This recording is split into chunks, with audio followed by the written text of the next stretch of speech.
Family no kuma mwena wa Kibwezi kaunti ya Makueni yugete yanyitire riboti kuma kuri maabitha a borithi a mwena wa Mombatha makirwo ati mwendwa wao uria uraikaraga mwena wa Likoni ni aguthirwo ni ngari na kiguthukio thibitari-ini umwe kuri acokire kuhuruka. Tulipata habari nikiwa hapa Likoni, nikasikia yeye amekongwa.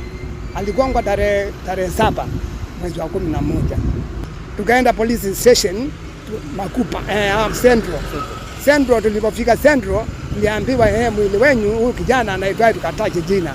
Tukaambiwa huyu alishukuliwa akapelekwa Makandara Kosijeno. Kwa hivyo nyinyi nendeni mkaangalia wapi Kosijeno. Tulipoenda Kosijeno kuangalia mara ya kwanza hatukumpata. Tukapewa polisi yenyewe yule ambaye alienda kumpeleka kule. Kumpeleka emergency. Manaka alikuwa akufa, alipelekwa emergency. Alipopelekwa emergency tarehe hiyo 7 hiyo ndiye alikufa kama mwendo wa saa 8. Hospitali imetuambia tuandike official complaint. Mkubwa wa mochari tumemwambia atuonyeshe mili yote ambayo ilitokea pale kutoka tarehe 6 mwezi wa 11 mpaka to date. Tuangalie ametupatia mili miwili. Marathi na mbere na kuga ona thengia wa gwetha ndumiriri ciegie mwendwa wao thibitari-ini uyu oro hamwe na mochari-ini matigana kuona mwiri wa mwendwa wao. Nimeenda police station Central, nikapewa mpaka askari, nikaenda mpaka mochari, nikapata record. Hakuna record ya unknown. Niliporudi kwa polisi wakanipatia askari, nikarudi tena kwa casualty. Nikapata kuna unknown ilikuwa registered on 7th November. Na nikiangalia record inaonyesha vizuri kwa kwamba huyo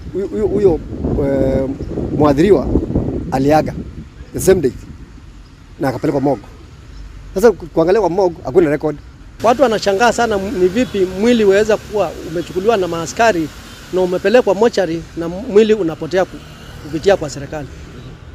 Sasa tunaomba kama itawezekana serikali ituachilie mwili wetu tuende tukazike. Maroiga mareko kwa gukorwo na njama hithe amu maroiga borithi mari na uhoro wa aria makuruhanire mutino-ini wa barabara uria wacongereirie gikuo kia mwendwa wao. Tuko na hofu manake aliye mgonga ama waliohusika kumgonga wanajulikana polisi. Aidha kuna njama ya kupoteza evidence.